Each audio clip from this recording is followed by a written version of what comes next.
மலையில் மரத்தில் ஊஞ்சல் வீடு. பறவைங்களோட ஊர்ல எப்பவும் போலவே வாழ்க்கை எல்லாருக்கும் நிம்மதியா போய்கிட்டு இருந்துச்சு.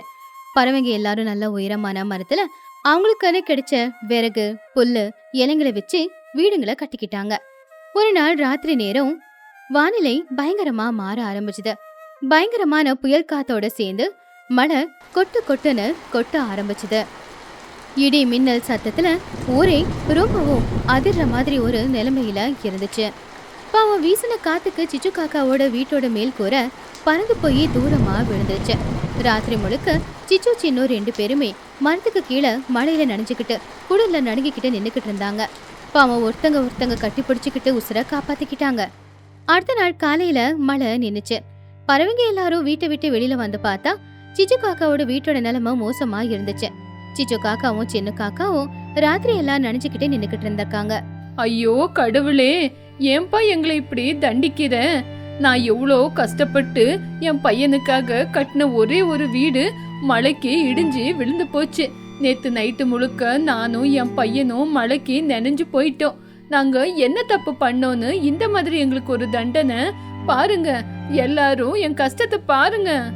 அப்போ மகிக்கழகு கிண்டல் பண்ணி சிரிச்சு, சிச்சு, இந்த தண்டனைய உனக்கு கடவுள் கொடுக்கல, உனக்கு நீயே தண்டனைய கொடுத்துக்கிட்ட. இந்த மாதிரி வீடு கட்டுனா புயல் காத்து மழை வந்துதான் விழுணும்னு எல்லாம் ஒண்ணு இல்ல. சின்னதா ஒரு காத்தடிச்சாலே போதும் விழுந்திருக்கும். கட்டியான புல்லால கட்டுன்னு சொன்னா நீ கேட்டியா? சோட்டு கிளி கோவமா, ஆமா சிச்சு, மகி சொன்னது என்னவோ 100க்கு 100 உண்மைதானே. நீதான் ஹோட்டல் வியாபாரம் செஞ்சு பணத்தை சம்பாதிச்சு நல்லா தானே சேர்த்து வச்சிருந்த. நாங்க எல்லாரும் நல்ல புல்லால வீட்டை கட்டுனா, நீ மட்டும் ஏதோ வேலைக்கு ஆகாத புல்லுங்களை கொண்டு வந்து வீட்டை கட்டுன. நாங்க எல்லாரும் ஸ்ட்ராங்கா வீட்டை கட்டுனா, நீ சாதாரணமா கட்டி வச்ச. அதனால தானே இந்த மழைக்கு விழுந்து போச்சு. அப்போ லூசி புறா, ஆமா சோட்டு, இந்த சிச்சு கிட்ட வீட்டை கட்டும் போதே நான் முதல்லயே சொல்லிட்டேன், நீ பிஸ்னரித்தனமா வீட்டை கட்டாத. நாங்கெல்லாம் எவ்வளோ கட்டியா நல்ல புல்லுங்களை போட்டு வீடை கட்டி இருக்குமோ அதே மாதிரி கட்டுன்னு. ஆனா இந்த சிச்சு அதிகமா காசு எதுக்காக செலவு பண்றதுன்னு பிஸ்னரியா கொட்டுற மழையில பையனை நிக்க வைக்கிற நிலைமை வந்துருச்சு பாரு. அப்போ துணி மட்டும் கொஞ்சம் கவலையா, சிச்சு, எல்லாரும் ஊன் நல்லதுக்கு தானே சொல்றாங்க. இதுக்கப்புறம் இந்த மாதிரி பிஸ்னரியா இருக்காத. பாத்தியா, எல்லாரும் அவங்கவுங்க வீடை எவ்வளவு நல்லா கட்டிக்கிட்டு இருக்காங்க.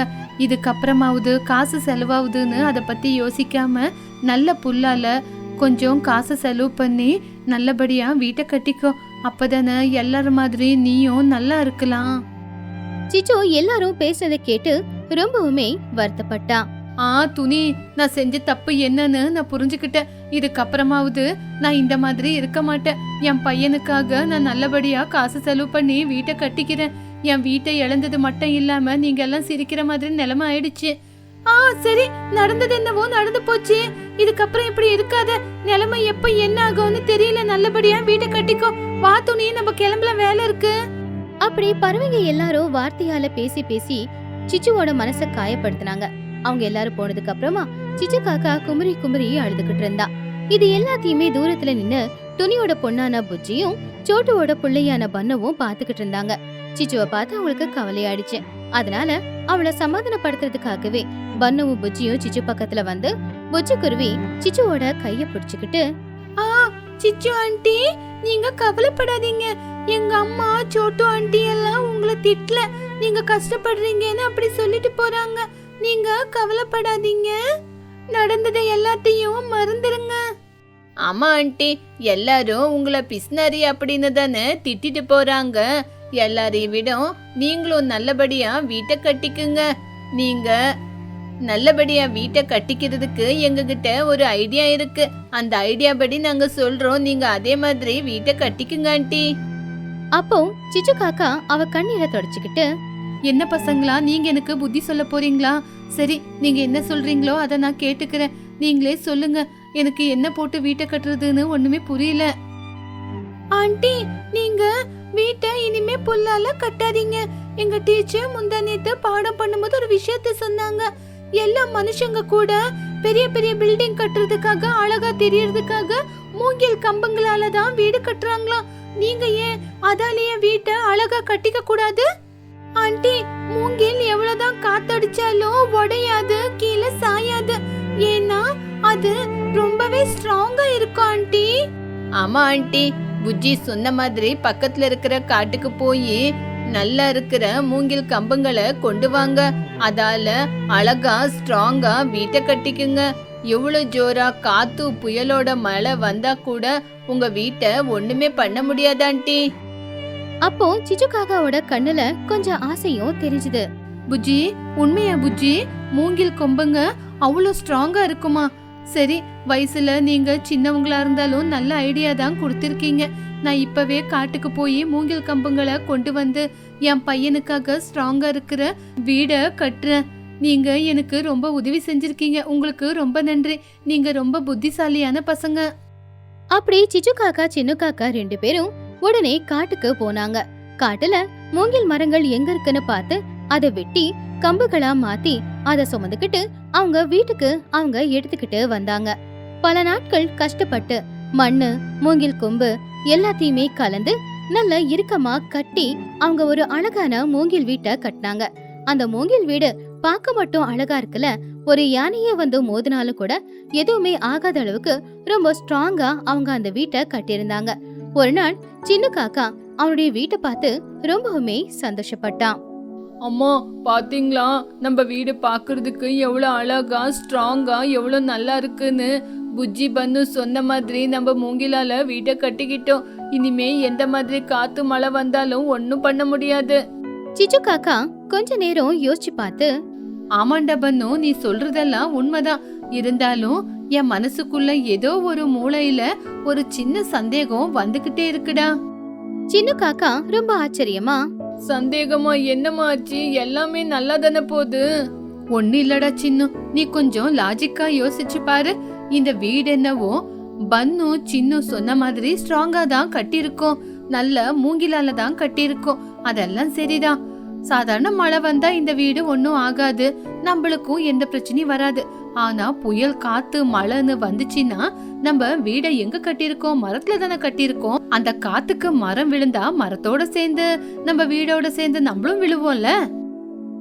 அப்போ சின்ன காக்கா பயந்துகிட்டே, அம்மா, ஆமாமா, நீங்க சொல்லும் போதுதான் எனக்கும் யோசனையா இருக்கு. புயல் காத்து வந்தா மரம் விழுவோம், மரத்தோட சேர்ந்து நம்மளும் விழுவோம்.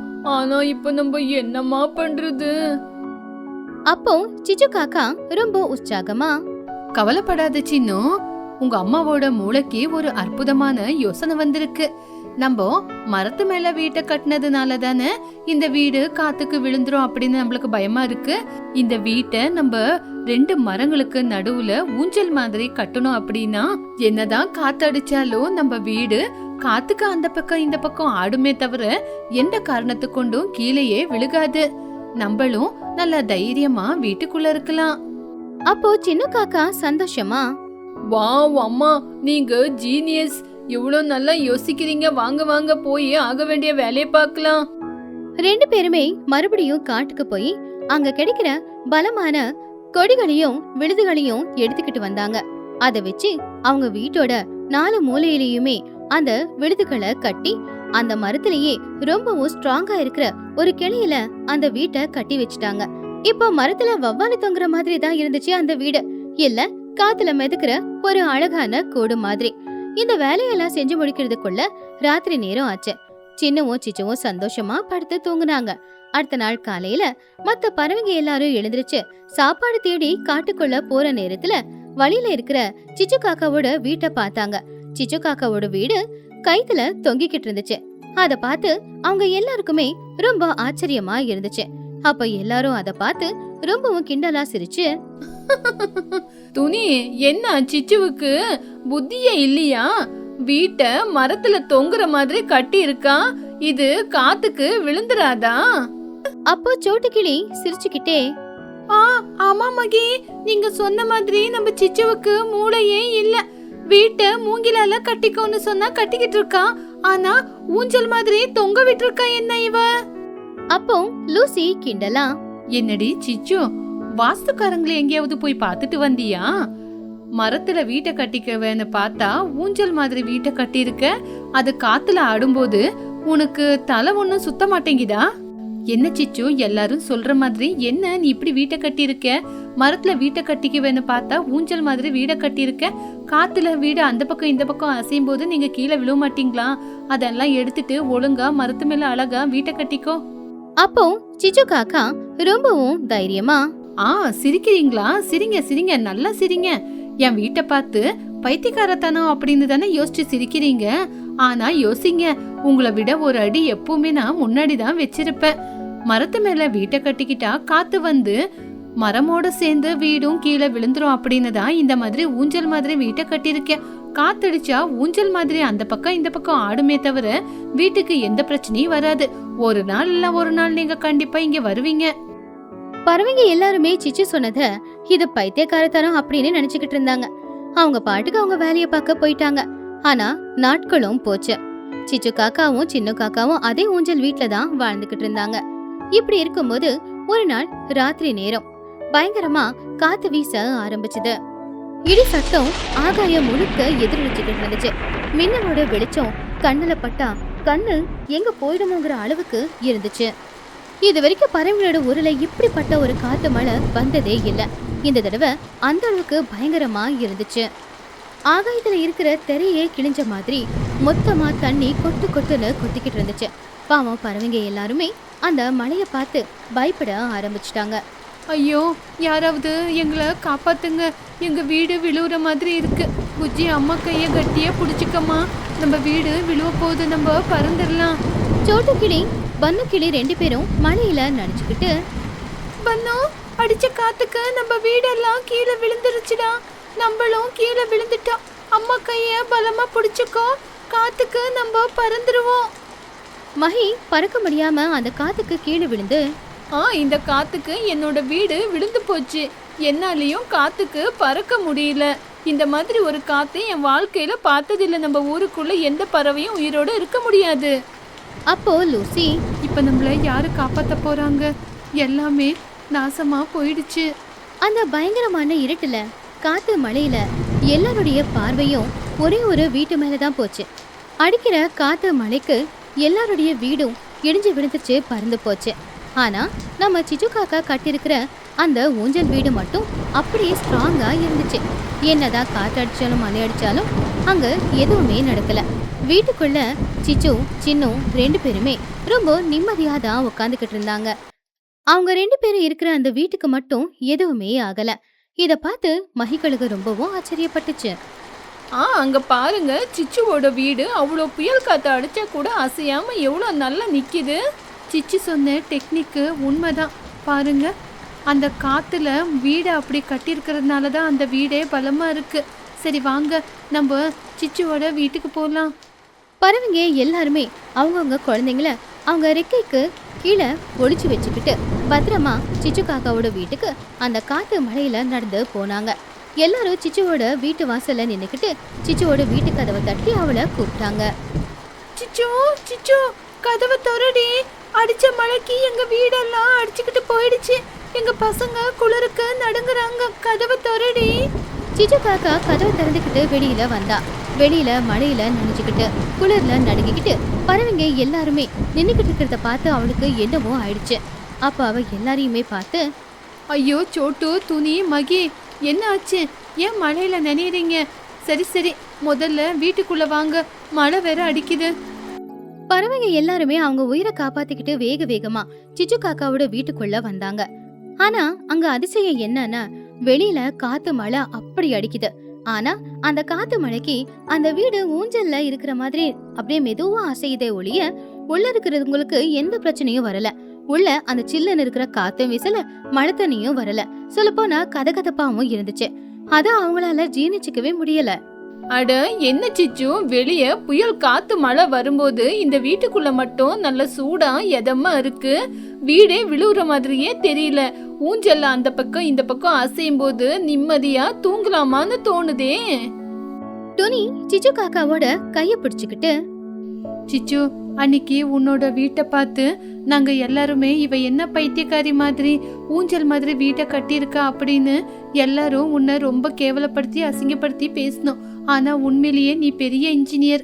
உன்னோட மூளையால நல்ல சூப்பரான வீட்டை கட்டியிருக்க. சிச்சு, அன்னைக்கு நீ பிசுனாரி அப்படி இப்படின்னு உன்னை எல்லாரும் முன்னாடியும் ரொம்ப அசிங்கப்படுத்தி பேசிட்ட. ஆனா அது எதுவுமே நீ மனசுல வச்சுக்காம இன்னைக்கு வீட்டுக்குள்ள இடம் கொடுத்திருக்க. ஆமா, இவ்வளவு அற்புதமான வீடு கட்டுறதுக்கு எப்படி யோசனை வந்துச்சு? ஆமா சிச்சு, இவ்வளவு அழகான வீட்டை கட்டிக்கிட்டா மழைக்கு பயப்பட வேண்டிய அவசியமே இல்ல. அப்போ சிச்சு காக்கா சிரிச்சுக்கிட்டே, ஐயோ எதுக்காக அப்படி சொல்றீங்க? நம்ம எல்லாரும் அக்கம் பக்கம் ஒரே ஊர்ல இருக்கிறவங்க. ஒருத்தருக்கு கஷ்டம்னு வந்தா இன்னொருத்தர் உதவி செஞ்சுதான் ஆகணும். நான் இந்த மாதிரி ஸ்ட்ராங்கா வீடு கட்டுறதுக்கு பன்னும் புஜ்ஜியோட ஐடியானாலதான் இவ்வளவு அழகான வீட்டை கட்டுனேன். மூங்கிலால வீட்டை கட்டிக்கிட்டா ஸ்ட்ராங்கா இருக்கும்னு சொன்னாங்க. என்ன நான் கொஞ்சம் யோசிச்சு ஊஞ்சல் மாதிரி இருந்தா நல்லா இருக்கும், சேஃப்டியா இருக்கும்னு கட்டினேன். சரி, இன்னைக்கு எல்லாருமே இங்கே இருங்க. அன்னைக்கு ராத்திரி முழுக்க காத்து மழை அடிச்சுக்கிட்டே இருந்தாலும் கூட சிச்சு காக்காவோட அந்த வீட்டுல எந்த ஒரு பாதிப்பும் இல்லைங்கிறதுனால பறவைங்க எல்லாரும் சந்தோஷமா படுத்து தூங்குனாங்க. அடுத்த நாள் காலையில சூரியனும் வெளியில வந்தான். மழையும் நின்னு போச்சு. பறவைங்க எல்லாரும் ஒரு மரத்துக்கு கீழே நின்னு சிச்சு காக்கா கிட்ட பேசிக்கிட்டு இருந்தாங்க. பறவைங்களே, நேத்து நடந்த விஷயத்த பத்தி யோசிக்க போனா நம்ம எவ்வளவு ஆபத்தான நிலைமையில இருந்தோன்னு நம்மளுக்கு இன்னைக்குதான் தோணுது. பழைய காலம் மாதிரி நம்ம குடிசை வீடெல்லாம் கட்டிக்கிட்ட வாழ முடியாது. நம்மளும் சிச்சு மாதிரி மூங்கில் கம்புங்களை கொண்டு வந்து ஊஞ்சல் மாதிரி வீட்டை கட்டிக்கலாம். அப்படி கட்டுனாதான் நம்மளும் சேஃப்டியா இருப்போம். அதுதான் நம்மளுக்கு ஸ்ரீராம ரக்ஷ.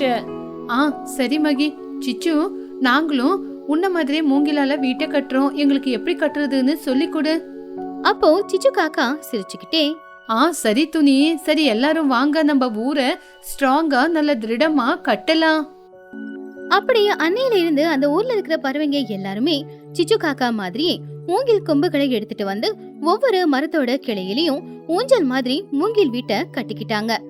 என்ன காத்து மழை அடிச்சாலும் சரி, அந்த மூங்கில் வீட்டுக்குள்ள இருக்கிறவங்களுக்கு எந்த பிரச்சனையும் வரல. எல்லாருமே சந்தோஷமா அவங்கவங்க ஊஞ்சல் வீட்டுல சந்தோஷமா வாழ்ந்துகிட்டு இருந்தாங்க. எப்பவுமே ஒருத்தங்க ஒண்ணு பண்றாங்கன்னா அத பார்த்து கிண்டல் பண்ணக்கூடாது. அத அவங்க யோசிச்சு பண்ணிருப்பாங்க. அதனால எப்படி பண்ணிருப்பாங்கன்னு பார்த்து அவங்க திறமையை நாம பாராட்டணும். ஊர் இலையில சிச்சு காக்கா புதுசா ஒரு ஹோட்டலை ஆரம்பிச்சுது. அதுல வெஜ், நான்வெஜ் எல்லாமே சமைச்சுக்கிட்டு இருந்துச்சு. சிச்சு காக்காவுக்கு சமைக்கிறது எவ்வளவு பிடிக்குமோ அதுல லாபத்துல சம்பாதிக்கிறது அப்படிங்கறது இன்னும் பிடிக்கும். அந்த ஊர்ல வேற ஹோட்டல் இல்ல அப்படிங்கறதுனால பாவ பறவைங்க சிச்சு என்ன ரேட் சொல்றாலோ அதை கொடுத்து சாப்பிட்டு போவாங்க. ஒரு நாள் மதிய நேரம் லூசி புறா அங்க வந்து சிக்கன் பிரியாணி வாங்கி சாப்பிட்டுக்கிட்டு இருந்துச்சு. சாப்பிட்டு முடிச்சதுக்கு அப்புறம் பில் கட்டுற நேரத்துல சிச்சுவுக்கும் லூசிக்கும் பெரிய சண்டையே நடந்துச்சு. லூசி, நீ சாப்பிட்ட பிரியாணிக்கு 250 ரூபா ஆச்சு. சீக்கிரமா காசு கொடு, எனக்கு வேற கஸ்டமர் வெயிட் பண்றாங்க, நான் அவங்கள பாக்கணும். சிச்சு, நான் பர்ஸ வீட்லயே மறந்து வச்சுட்டு வந்துட்டேன். இப்போ என்கிட்ட காசு இல்ல, நான் வீட்டுக்கு போய் அப்புறமா எடுத்துட்டு வந்து குடுக்கறேன். அப்போ சிச்சு ரொம்ப கோவமா, என்னது காசு இல்லையா? இங்க பாரு லூசி, என் கடையிலெல்லாம் சாப்பிடுறதுக்கெல்லாம் கடன் எல்லாம் சொல்ல முடியாது. எனக்கு காசு வேணும். காசை வச்சுட்டு அதுக்கப்புறமா இடத்த காலி பண்ண. லூசியும் ரொம்ப கோவமா, சிச்சு, எதுக்காக அந்த மாதிரி கத்திக்கிட்டு இருக்க? நான் என்ன காசை கொடுக்காம இந்த ஊரை விட்டு ஓடி போயிடுவேனா? இல்லதானே, அப்புறமா எடுத்துட்டு வந்து குடுக்க போறேன். கொஞ்சோண்டு பிரியாணிய போட்டுட்டு அதுக்கு 250 ரூபா பில்ல கட்ட சொல்றியா? இந்தா, இப்ப என்கிட்ட 50 ரூபா இருக்கு, இந்த 50 ரூபா வச்சுக்கோ. 200 ரூபா நாளைக்கு கொண்டு வந்து குடுக்கறேன். லூசி, என் ஹோட்டல்லே பிரியாணிய சாப்பிட்டுட்டு என் ஹோட்டலை பத்தி தப்பு தப்பா பேசுறியா? நாளைக்கு எப்படி நீ வந்து என் ஹோட்டல்ல கால் வைக்கிறேன்னு நாளைக்கு நான் பாக்குறேன். பாக்கலாம் பாக்கலாம். பசி எடுக்குதுன்னு ஹோட்டலுக்கு வந்தா பகல்லையே நீ கொள்ளை அடிக்க பாக்குறியா? லூசி அந்த 50 ரூபாவை கொடுத்துட்டு கோவமா அங்கிருந்து போயிட்டா. சிச்சு காக்கா ரொம்ப கோவத்தோட ரேட்டை இன்னும் அதிகமாக்கணும் அப்படின்னு மனசுக்குள்ள நினைச்சுக்கிட்டா. இப்படியே இன்னும் சில நாட்கள் போச்சு. ஊருக்குள்ள திடீர்னு வானிலை மாறி மழை பெய்ய ஆரம்பிச்சுது. இடைவிடாம மழை பெய்யறதுனால ஆத்துல இருக்கிற தண்ணி அதிகமாகி ஊருக்குள்ள வந்துச்சு. இப்ப அந்த ஊரே தண்ணியில மிதக்கிற மாதிரி தான் இருந்துச்சு. அதாவது ஃப்ளோட்டிங் கிராமம் அப்படிங்கிற மாதிரி. பாவம், இதனால பறவைங்க எல்லாரும் வீட்டுக்குள்ளேயே அடப்பட்டு கிடந்தாங்க. கூலி வேலைக்கு போகவும் முடியல, பணமும் சம்பாதிக்க முடியல. அதனால சாப்பாட்டுக்கு எல்லாரும் கஷ்டப்பட்டாங்க. ஒரு நாள் துணிக்குருவி, சோட்டு கிளி, மகிக்கழுகு, அப்புறம் லூசி புறா இவங்க எல்லாருமே ஒரு கால்ல பேசிக்கிட்டு இருந்தாங்க. ஹலோ சோட்டு, மகி, லூசி, எல்லாருமே சேஃபா இருக்கீங்களா? மழை நிக்கிற மாதிரியே தெரியல. வீட்ல சமைக்கிறதுக்கு ஒரு பொருள் கூட இல்ல. என்னோட புஜ்ஜி பசியில அழுந்துகிட்டு இருக்கா. சரி வெளியே எங்கேயாவது போய் ஏதாவது கொண்டு வரலான்னு பார்த்தா வெளியே எங்கேயுமே கடை இல்ல. துணி, ஆமா துணி, என் மல்லிகை கடைக்குள்ள கூட தண்ணி வந்துருச்சு. பொருள் எல்லாம் நாசமா போச்சு. பண்ணு கூட 2-3 நாளா சரியா சாப்பிடவே இல்ல. பசங்க பசியில அழுவும் போது அதை நம்மளால பாத்துக்கிட்டு சும்மா இருக்க முடியலையே. வெளிய போய் ஏதாவது வாங்கிட்டு வரலான்னு பார்த்தா கடையும் இல்ல, மழையில வெளிய போகவே முடியலையே. எனக்கு ஒரு ஐடியா வந்துச்சு. ஊருக்கு வெளிய ரொம்ப உயரமான இடத்துல தானே சிச்சு ஹோட்டல ஆரம்பிச்சிருக்கா. அவ கடைகிட்ட தண்ணி வர சான்ஸே இல்ல. அவ கடையில சமையல் செஞ்சிருப்பா, அங்க போய் வாங்கிட்டு வரலாம். நீ சொல்றது என்னவோ சரிதான். சிச்சு கண்டிப்பா இந்த கொற்ற மலையில சமைச்சிருப்பா. ஆனா வெளிய தண்ணி இருக்கே, எப்படி போறது? அதுக்கு என்கிட்ட ஒரு நல்ல ஐடியா இருக்கு. நான் என் வீட்ல இருந்து பிளாஸ்டிக் அப்புறமா படகு செய்யறதுக்கு தேவையான பொருளுங்களை வச்சு ஒரு சின்ன படகு செஞ்சுக்கிட்டு உங்க வீட்டுக்கிட்ட வரேன். சரி சரி, நாங்களும் எங்க கையில இருக்கிற பழைய பொருளுங்கள் எல்லாம் வச்சு சின்ன சின்ன படகுங்களை செஞ்சுக்கிட்டு ரெடியா இருக்கோம். எல்லாரும் ஒன்னாவே கிளம்பலாம். அப்படி எல்லாருமே அவங்கவுங்க வீட்ல இருக்கிற பழைய பொருட்களை பயன்படுத்திக்கிட்டு சின்ன சின்ன படகு, பரிசல் இந்த மாதிரி தயார் பண்ணிக்கிட்டு ரொம்பவும் கஷ்டப்பட்டு அந்த வெள்ள நீர்லயே உயரத்துல இருக்கிற சிச்சு காக்காவோட ஹோட்டல் கிட்ட போனாங்க. சிச்சு காக்கா ஹோட்டல்ல இப்பவும் நல்ல சுட சுட பிரியாணி, தந்தூரி எல்லாமே தயாராதான் இருந்துச்சு. அடடே, என்ன இது? எல்லாரும் ஏன் ஹோட்டலுக்கு வந்திருக்கீங்க? ஆமா, என்ன விஷயம்? ஐயோ சிச்சு, என்னன்னு சொல்றது? மழை வந்து ஊரு முழுக்க தண்ணியா இருக்கு. தண்ணி வந்ததுனால எங்களாலையும் எங்கேயும் போக முடியல, வேலையும் இல்ல. பசங்க வேற பசியில இருக்காங்க. அதனாலதான் உன்னோட ஹோட்டல்ல இருந்து சாப்பாடு வாங்கிட்டு போலான்னு வந்தோம். ஆமா சிச்சு, சீக்கிரமா பிரியாணி, சாம்பார், பொரியல், ஒயிட் ரைஸ் எல்லாமே கட்டிவே. வீட்ல பசங்க ரொம்ப பசியில இருக்காங்க. அப்போ சிச்சு மனசுக்குள்ள, அடடே, இந்த மழை எனக்கு வரமா வந்திருக்கு. எல்லாரும் இன்னைக்கு என் ஹோட்டலை தேடி வந்திருக்காங்க. இன்னைக்கு எனக்கு நல்ல லாபம் தான் அப்படின்னு நினைச்சு, ஐயோ பசங்க எல்லாரும் பசியில இருக்காங்களா? சரி சரி, யாருக்கு என்னென்ன வேணும்னு சொல்லுங்க, சீக்கிரமா பேக் பண்ணி கொடுத்துடுறேன். அதுக்கப்புறம் எடுத்துட்டு போங்க. சிச்சு, எனக்கு ஒரு 4 பேக் பிரியாணி பார்சல் பண்ணு. சிச்சு, எனக்கு கூட 3 பிரியாணி, அதுக்கப்புறம் சாப்பாடு குழம்பு செப்பரேட்டா இருக்கட்டும். அப்படி சிச்சு காக்கா யாருக்கு என்ன வேணுமோ எல்லா ஃபுட்டையுமே பேக் பண்ணி கவர்ல போட்டு அவங்க கிட்ட கொடுத்துச்சு. சாப்பாடை பார்த்ததும் அவங்க எல்லாரும் சந்தோஷப்பட்டாங்க. சரி சரி, இந்தாங்க உங்க பார்சல் எல்லாம் ரெடி ஆயிடுச்சு. மொத்தமா பில்லு எல்லாரும் சேர்ந்து 3000 ரூபாய் ஆயிருக்கு. அப்போ துணிக்குருவி, சிச்சு, நான் முதல்லயே சொன்னல, மழை வந்து ஊருக்குள்ள தண்ணி வந்ததுனால எங்களுக்கு வேலை இல்ல, கையில காசு இல்ல அப்படின்னு. இப்போ உன் காசு கொடுக்க முடியாது, அப்புறமா கொடுக்குறோம். சிச்சு, ஆமா சிச்சு, இப்போ எங்க கையில காசு இல்ல, வேலை இல்லாததுனாலதான் உன்னோட காசை கொடுக்க முடியல, அப்புறமா கொடுக்குறோம். இப்போ எங்களை அனுப்பி வச்சிரு. அப்போ சிச்சு காக்கா ரொம்பவும் கோவமா, என்னது, நான் உங்களுக்கு இதெல்லாம் ஃப்ரீயா கொடுக்கணுமா? என்ன பார்த்தா உங்க எல்லாருக்கும் எப்படி தோணுது? நான் என்ன சத்திரமா ஓபன் பண்ணி வச்சிருக்கேன் எல்லாத்தையும் இலவசமா கொடுக்கறதுக்கு? சிச்சு, நீ எங்களுக்கு ஃப்ரீயா கொடு அப்படின்னு நாங்க சொல்லல. ஆனா கொஞ்ச நாளுக்கு அப்புறம் கொடுக்கறோம் அப்படின்னு தானே சொன்னோம். எங்க உயிரை கையில புடிச்சுக்கிட்டு உங்ககிட்ட வந்திருக்கோம். இங்க பாருங்க மகி, கையில காசு இருந்தா மட்டுமே நீங்க பார்சலை கொண்டு போங்க. அப்படி கையில காசு இல்லையா, இந்த பார்சலை இங்கே வச்சுட்டு போங்க. அதை தவிர என்கிட்ட இலவசமா கேட்காதீங்க. ஏ சிச்சு, உனக்கு கொஞ்சம் கூட மனசாட்சின்றதே இல்லையா? பசங்க பசியில இருக்காங்கன்னு சொன்னா இந்த மாதிரி பேசுற? இங்க பாருங்க, உங்களோட பசி, தயவு, தாட்சணை எல்லாம் என்னால பார்க்க முடியாது. எனக்கு பணம் மட்டும் தான் தெரியும். பாவம் துணி அழுதுகிட்டே, சிச்சு, தயவு செஞ்சு என்னோட உயிரை வேணாலும் எடுத்துக்க. ஆனா இந்த சாப்பாடை கொடுக்க மாட்டேன்னு சொல்லாத சிச்சு. என் குழந்தை வீட்டுல பசியில இருப்பா. தயவு செஞ்சு குடு சிச்சு. ப்ளீஸ் சிச்சு, எங்களை புரிஞ்சுக்கோ. இது ஒரு தடவை சாப்பாடை குடு சிச்சு. அப்படி அவங்க எல்லாரும் கெஞ்சிறத பார்க்கும்போதுதான் சிச்சுவோட மனசுக்குள்ள இருக்கிற அந்த சுயநலமும் பேராசை குணமும் வெளியில வந்துச்சு. இந்த வாய்ப்பை எப்படியாவது பயன்படுத்திக்கணும் அப்படின்னு அவன் நினைச்சா. சரி சரி சரி, அழுவாதீங்க. உங்க குழந்தைய யோசிச்சுதான் சரின்னு ஒத்துக்கிறேன். சரி, இந்த சாப்பாடை நீங்க கொண்டு போங்க. துணியும் ரொம்ப சந்தோஷமா, சிச்சு, உண்மையா சிச்சு, நீ செஞ்ச உதவிய நான் எப்பவுமே மறக்க மாட்டேன். துணி, நான் உங்களுக்கு இதை ஃப்ரீயா கொடுக்கறேன்னு மட்டும் யோசிக்காதீங்க. நான் உங்களுக்கு கொடுக்க போற இந்த பொருளோட விலையெல்லாம் டபுள் மடங்கு அதிகமாக்குறேன். நீங்க டபுள் மடங்குக்கு ஒத்துக்கிட்டா எடுத்துட்டு போங்க. அதை கேட்டு மஹி, டபுள் ரேட்டா? அப்படின்னா என்ன சிச்சு? அதுக்கு சிச்சு, அப்படின்னா ஒரு பிரியாணி 250 ரூபா, உங்களுக்கு இதுல டபுள் மடங்கு அப்படின்னா 250 ரூபா, சாப்பாடு குழம்பு 200 ரூபா அப்படின்னா 400 ரூபா.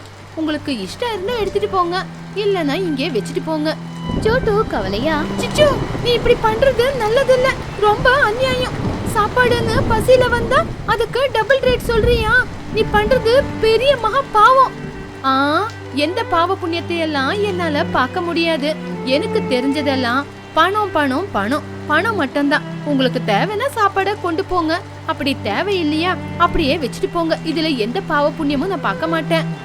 சிச்சு காக்கா சொன்னதை கேட்டு துணி, மஹி, சோட்டு, லூசி எல்லாருக்குமே கோவம் வந்துச்சு. ஆனா அந்த கோவத்துக்கு முன்னாடி அவங்க பிள்ளைங்களோட பசியில இருக்கிற முகம்தான் ஞாபகத்துக்கு வந்துச்சு. பிள்ளைங்க பட்டினியா இருக்க கூடாது, அவங்க பசியை எப்படியாவது தீத்தாகணும் அப்படிங்கிற நிலைமை. அதனால அவங்களுக்கு வேற வழியும் இல்ல. சரி சிச்சு, உன்னோட காசை நாங்க திருப்பி கொடுத்துடுறோம். இந்த மழை காலம் முடியற வரைக்கும் சும்மாரு, அதுக்கப்புறம் உன்னோட காசை டபுள் மடங்கு நாங்க திருப்பி கொடுக்கறோம். சரி சிச்சு, இந்த டபுள் ரேட்டை புக்ல எழுதிக்கோ, நாங்க தீத்துறோம். அப்படி பசங்களோட பசியை தீக்கிறதுக்காக வேற வழி இல்லாம அந்த டபுள் சார்ஜுக்கு ஒத்துக்கிட்டு எல்லாரும் சாப்பாடு எடுத்துக்கிட்டு வீட்டுக்கு போனாங்க. சிச்சு காக்கா அவங்க நிலைமைய பார்த்து பரிதாபப்படுறத விட்டுட்டு எனக்கு 2 மடங்கு காசு வரப்போகுது அப்படின்னு ரொம்பவும் சந்தோஷப்பட்டா. சிச்சு மனசுக்குள்ள, யாஹூ, எவ்வளவு நல்ல ஐடியா என்னோட இது. மழை இப்படியே வந்தா நாளைக்கும் ஜனங்க எல்லாரும் என்கிட்ட வந்து சாப்பாட வாங்கிக்குவாங்க, நான் கோடீஸ்வரியா ஆயிடுவேன். சரி, நான் இப்போ ஹோட்டலை மூடிட்டு சீக்கிரமா வீட்டுக்கு போறேன். என் பையன் சின்னும் எனக்காக காத்துக்கிட்டு இருப்பான். சிச்சு காக்காவோட ஹோட்டல் உயரமான இடத்துல தான் இருந்துச்சு. ஆனா சிச்சுவோட வீடு ஊருக்கு மத்தியில கொஞ்சம் தாழ்வான பகுதியில தான் இருந்துச்சு. சிச்சு காக்கா அவளுடைய வீட்டுக்கு போய் பார்க்கும்போது சிச்சுவோட வீட்டோட நிலைமைய பார்த்து அவளுக்கு இதயமே ஒரு நொடி நின்னு போச்சு. ஏன்னா வீட்டுக்குள்ள பாதி தண்ணி போயிடுச்சு. வீட்டை சுத்தியும் நிறைய தண்ணி ஓடிக்கிட்டு இருந்துச்சு. அதை பார்த்து அவ ரொம்பவும் பயந்து போயிட்டான். ஐயோ, என் வீட்டுக்குள்ளெல்லாம் தண்ணி வந்துருச்சே, என் பையன் சின்னும் வீட்டுக்குள்ளதான் இருக்கானே. ஐயோ, நான் என்ன பண்றது? அப்பா சின்னு எங்க பாருக்க? அப்போ வீட்டுக்குள்ள இருக்கிற சின்னு சத்தமா அழுதுகிட்டு இருந்தான். ஐயோ அம்மா, வாங்கம்மா, நான் தண்ணியில மாட்டிக்கிட்டு இருக்கேன், என்னால வெளியவே போக முடியலம்மா. தயவு செஞ்சு சீக்கிரமா வந்து என்ன காப்பாத்துங்க, நான் கட்டில மேல ஏறி உக்காந்து இருக்கேன். அப்போ சிச்சு காக்கா அழுதுகிட்டே, ஐயோ, என் பையன் தண்ணியில மாட்டிக்கிட்டு இருக்கானே, எனக்கு சரியா நீச்சல் கூட வராதே, நான் என்ன பண்றது? ஐயோ கடவுளே, டே சின்ன பயப்படாத, அம்மா வர இருப்பா. சிச்சு காக்கா புள்ளைய காப்பாத்தணும் அப்படிங்கறதுனால உசுர பணையமா வச்சு அந்த தண்ணியில குதிச்சு மெதுவா நீச்சல் அடிச்சுக்கிட்டே வீட்டுக்கிட்ட போனா. ஜன்னல் வழியா வீட்டுக்குள்ள போறதுக்கு முன்னாடி தண்ணியோட வேகம் அதிகமானதுனால அவளை தண்ணி பின்னாடி அடிச்சுக்கிட்டு வந்துருச்சு. இது இப்படி இருக்கும்போது வீட்டுக்குள்ள இருக்கிற சின்ன காக்கா திடீர்னு கால் வலிக்கி அந்த தண்ணியில விழுந்துட்டான். சின்ன சத்தமா கத்த ஆரம்பிச்சான். அம்மா காப்பாத்துங்கம்மா, நான் தண்ணியில முழுங்கி போறேன். அதை பார்த்து சிச்சு காக்கா, ஐயோ சின்னு, என் கைய புடிச்சுக்கோ, நான் உன்னை விட மாட்டேன். சிச்சு காக்கா எப்படியோ கஷ்டப்பட்டு உள்ள வந்து புள்ள சின்ன காப்பாத்தி நெஞ்சோட அணைச்சுக்கிட்டான். ஆனா தண்ணியோட வேகத்துக்கு அவங்க ஜன்னல் வழியா வெளியில வந்துட்டாங்க. அப்படி வெளியில வந்தவங்கள அந்த தண்ணியோட வேகம் இழுத்துக்கிட்டே போகும்போது சிச்சு காக்கா பயத்துல கத்த ஆரம்பிச்சான். ஐயோ, யாராவது எங்களை காப்பாத்துங்களேன், நாங்க தண்ணியில அடிச்சுக்கிட்டு போறோம். அம்மா, எனக்கு ரொம்ப பயமா இருக்குமா. அப்படி அவங்க 2 பேரும் தண்ணியில அடிச்சுக்கிட்டே வந்துகிட்டு இருந்தாங்க. அதே நேரம் அவங்கவுங்க வீட்டு கூரை மேல நின்னு துணிக்குருவியும் சோட்டுக்கிடையும் அந்த காட்சியை பார்த்து ரொம்பவுமே பதட்டமாயிட்டாங்க. ஐயோ சோட்டு, அந்த தண்ணியில பாரு, யாரோ அடிச்சுக்கிட்டு போறாங்க சோட்டு. ஐயோ துணி, அது சிச்சு காக்காவும் சின்ன காக்காவும் தண்ணியில அடிச்சுக்கிட்டு போறாங்க. ஐயோ சோட்டு, நம்ம அவங்கள காப்பாத்தணும். நான் நீச்சல் அடிச்சுக்கிட்டு போறேன், நீ கயிறு கொண்டு வா. துணிக்குருவியும் சோட்டுக்கிடையும் அந்த வெள்ளத்துல அவங்க உசுர பணையமா வச்சு அவங்க தயார் பண்ண அந்த பரிசலை எடுத்துக்கிட்டு வேகமா சிச்சு சின்ன 2 பேரும் தண்ணியில அடிச்சுக்கிட்டு போற அந்த இடத்துக்கு குறுக்குல போய் நின்னாங்க. அவங்க பக்கத்துல போய் நின்னு, சிச்சு பயப்படாத, இந்த படக கட்டியா புடிச்சுக்கோ. சின்னு, நீயும் வந்து இந்த படக கட்டியா புடிச்சுக்கடா. துணி சோட்டு 2 பேருமே அவங்க கிட்ட இருக்கிற பலம் மொத்தத்தையுமே பயன்படுத்தி சிச்சு காக்காவையும் சின்ன காக்காவையும் அவங்க பரிசல்ல ஏத்திக்கிட்டு அதுக்கப்புறம் கஷ்டப்பட்டு ஒரு மரத்தோட கிளையில போய் அவங்கள உட்கார வச்சாங்க. உசுறு போற நிலைமையில அவங்க 2 பேரும் காப்பாத்தி அவங்க 2 பேரையுமே மேல உட்கார வச்சிருந்தாங்க. சிச்சு, நீங்களா? எங்க உயிரை காப்பாத்துனது நீங்க தானா? அப்போ துணிக்குருவி, ஆமா சிச்சு, நாங்க மட்டும் பார்க்கலனா அந்த மழை தண்ணியில நீங்க அடிச்சுக்கிட்டு போயிருப்பீங்க. எல்லாம் அந்த கடவுளோட அருள். ஐயோ சிச்சு, மழை இவ்வளவு ஜோரா வந்துகிட்டு இருக்கும்போது பசங்களை பாத்துக்கணும்ல. பசங்களை பாத்துக்கிறது நம்மளோட கடமை. அந்த நேரம் சிச்சுவுக்கு தன்னை தானே நினைச்சு ரொம்பவும் கஷ்டமா இருந்துச்சு. ஏன்னா அவ பசங்களோட பசி அப்படின்னு அவங்க வந்தவங்க கிட்ட கூட பணத்தை மட்டும்தான் பார்த்தா. டபுள் ரேட்டுக்கு சாப்பாடை வித்தா. ஆனா இந்த நொடி அவளுடைய புள்ளையோட உசுறு போற அந்த நேரத்துல அவ உசுரையும் அவளுடைய புள்ளையோட உசுரையும் காப்பாத்த அவங்க 2 பேரும் தான் வந்திருந்தாங்க. அவங்க 2 பேரும் காப்பாத்தலனா இன்னைக்கு இவங்க 2 பேரும் உசுரோட இருந்திருக்க மாட்டாங்க. இப்பதான் சிச்சுவுக்கு அவ பண்ண தப்பு முழுசாவே புரிஞ்சுது. துணி, என்ன மன்னிச்சிடு துணி. சோட்டு, நீ கூட என்ன மன்னிச்சிடு சோட்டு. நீங்க எல்லாருமே பசங்க பசியில இருக்காங்க, சாப்பாடு கொடுன்னு என்னோட ஹோட்டலுக்கு வந்தப்போ ரேட் எல்லாம் டபுள் மடங்கு சொல்லி நான் ரொம்பவே உங்களை அசிங்கப்படுத்திட்டேன். அதெல்லாம் மனசுல வச்சுக்காம இன்னைக்கு என்னையும் என் பிள்ளையும் நீங்க காப்பாத்திருக்கீங்க. தயவு செஞ்சு என்ன மன்னிச்சிடு துணி. அப்போ துணிக்குருவி சிச்சுவை பார்த்து, சிச்சு, அழுவாத சிச்சு. மனுஷன் கஷ்டப்படும் போது உதவி செய்யறதுதான் உண்மையான மனுஷ குணம். நீ பண்ண தப்புக்கு அது தப்புன்னு இன்னைக்கு நீ உணர்ந்துட்டல, அது போதும். நீ கவலைப்படாத, அழுவாத சிச்சு. சிச்சு, கவலைப்படாத சிச்சு. இந்த மழை நம்மளுக்கு நல்ல பாடத்தை கத்து கொடுத்திருக்கு. கஷ்டம் வரும்போது ஒருத்தருக்கு ஒருத்தர் உதவி செஞ்சுக்கணும். சிச்சு காக்கா கண்ணீரை தொடச்சுக்கிட்டு, துணி, சோட்டு, நான் சொன்ன வார்த்தைய நானே திருப்பி வாங்கிக்கிறேன். நீங்க எல்லாரும் பசின்னு வரும்போது நான் டபுள் ரேட்டு வச்சு வித்தல. இதுக்கப்புறம் எனக்கு அந்த காசை கொடுக்காதீங்க. மழை முடிகிற வரைக்கும் எல்லா பறவைங்களுக்கும் நானே சாப்பாடு போடுறேன். என்னோட பிஸ்னரித்தனம் இந்த மழையோடையே போட்டோம். எல்லாரும் சந்தோஷமா ஒருத்தங்க கட்டி பிடிச்சுக்கிட்டாங்க. அன்னையில இருந்த சிச்சு காக்கா என்னைக்குமே சுயநலமா நடக்க கூடாது, கஞ்சித்தனத்தை காட்டக்கூடாது, எல்லாருடைய பசியை தீக்கிற கடமை நம்ம கிட்ட இருக்குன்னு நினைச்சு அன்னையில இருந்து முழுசாவே மனசை மாத்திக்கிட்டு அந்த மழைக்காலம் எல்லா கஷ்டமும் போற வரைக்கும் எல்லாருக்குமே இலவசமா சாப்பாடு கொடுத்துக்கிட்டு இருந்தா.